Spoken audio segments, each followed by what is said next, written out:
1998, o Vasco conquistava a Libertadores no ano do centenário. A taça, objeto de desejo de todos os clubes sul-americanos, foi mais uma vez levantada pelo gigante da colina. Isso porque 50 anos antes, no Chile, a América seria conquistada pela primeira vez.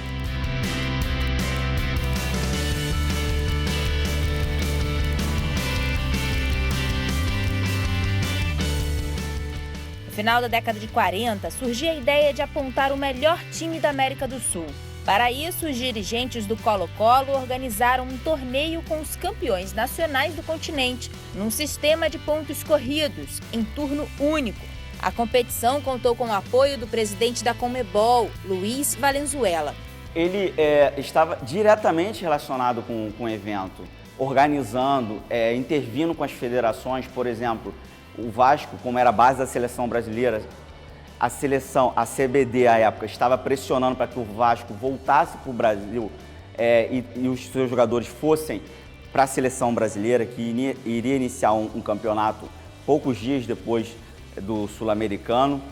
Então ele interviu para que o Vasco permanecesse, o Vasco permaneceu até o dia 14 de março, quando ele foi campeão, empatando com o River Plate. Além do Vasco, participaram do torneio o Colo-Colo do Chile, Litoral da Bolívia, Emelec do Equador, Municipal do Peru, Nacional do Uruguai e River Plate da Argentina. Mas por que o Vasco se ainda não existia uma competição nacional no Brasil? Primeiro, pela relevância da cidade do Rio de Janeiro a nível nacional, porque era a capital do Brasil. Segundo, não existia um campeonato nacional, mas o Campeonato Carioca era visto como o mais importante do Brasil. Outro motivo, o Vasco era a base da seleção brasileira. O já consagrado Expresso da Vitória contava com craques como Ademir e Barbosa, além do trio estrelado no meio-campo, Eli, Danilo e Jorge. Depois de vencer os 4 primeiros jogos e empatar com o Colo-Colo, o Vasco enfrentou na última e decisiva partida o River Plate. Conhecido na época como La Máquina e que tinha no elenco um tal de Di Stéfano. Eles tinham a La Máquina, o Vasco tinha o Expresso da Vitória, por influência dos resultados da seleção argentina e da seleção uruguaia.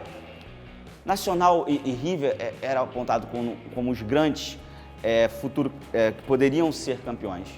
O Vasco, o Brasil ainda não tinha tantos resultados positivos a nível internacional. Então, o palco estava armado para que o Vasco não seria campeão. Só que o Vasco foi. E nesse jogo, o Vasco jogou muito, foi prejudicado pela arbitragem.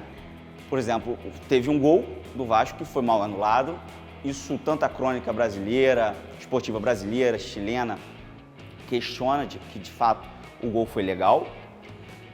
E o River sucumbiu pela defesa do Vasco. A defesa do Vasco conseguiu segurar o River Plate.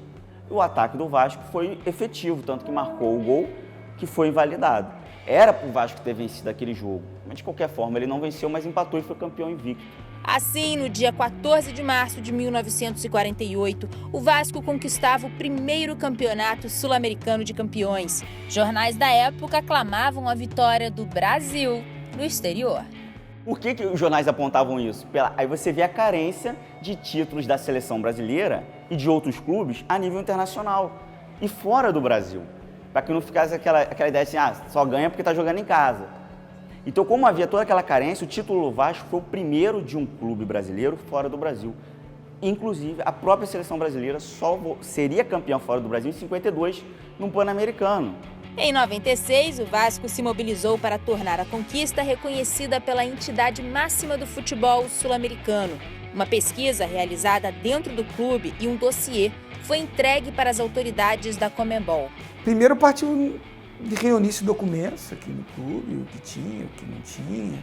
Mas a questão principal não era se o Vasco ganhou o campeonato, se teve o campeonato. Isso, evidentemente, todo mundo sabia que tinha acontecido o campeonato. Existiam muitos campeonatos desse nível naquela época, pequenos torneios, isso era comum. O problema e o que interessava para o clube era mostrar que o torneio de 48 tinha sido diferente dos outros. Foi mais um torneio realizado entre clubes no interior, na América. A ideia era mostrar que aquele torneio tinha um caráter oficial, E tinha tido uma repercussão efetiva da conquista. Além de serem lindos, os troféus são lindos. Você tinha um de cada jogo, né? Você tinha diversos troféus. Você entregava um por partida. Então eles estavam aqui dentro da sala de troféus do Vasco meio dispersos. Então, primeiro reunir os troféus, fotografar, botar onde é que eles estão, mostrar. Como consequência, além do reconhecimento formal, o clube disputou a Supercopa da Libertadores de 1997, competição que apenas os campeões do maior torneio da América do Sul tinham o direito de participar. O Vasco entrou numa fase preliminar, junto com 2 clubes uruguaios, que foi o Nacional e o Peñarol, onde passavam 2 clubes para uma fase seguinte. E o Vasco terminou em primeiro nesse grupo, com 2 vitórias e um empate, teve apenas uma derrota fora de casa e avançou para a fase de grupos, sendo eliminado consequentemente na fase de grupos, terminando em segundo contra o River Plate. Veio esse jogo contra o River e infelizmente o Vasco foi derrotado. Tivemos 2 jogadores expulsos na época, o Felipe e o Edmundo, e foi uma arbitragem bem confusa. O Vasco acabou sofrendo uma derrota de 2-0, foi uma arbitragem bem confusa, o Vasco teve pênalti não marcado. E estava ali na arquibancada torcendo, vibrando muito. E mesmo o time com 9 ainda teve grandes chances de fazer gol, mas infelizmente não deu.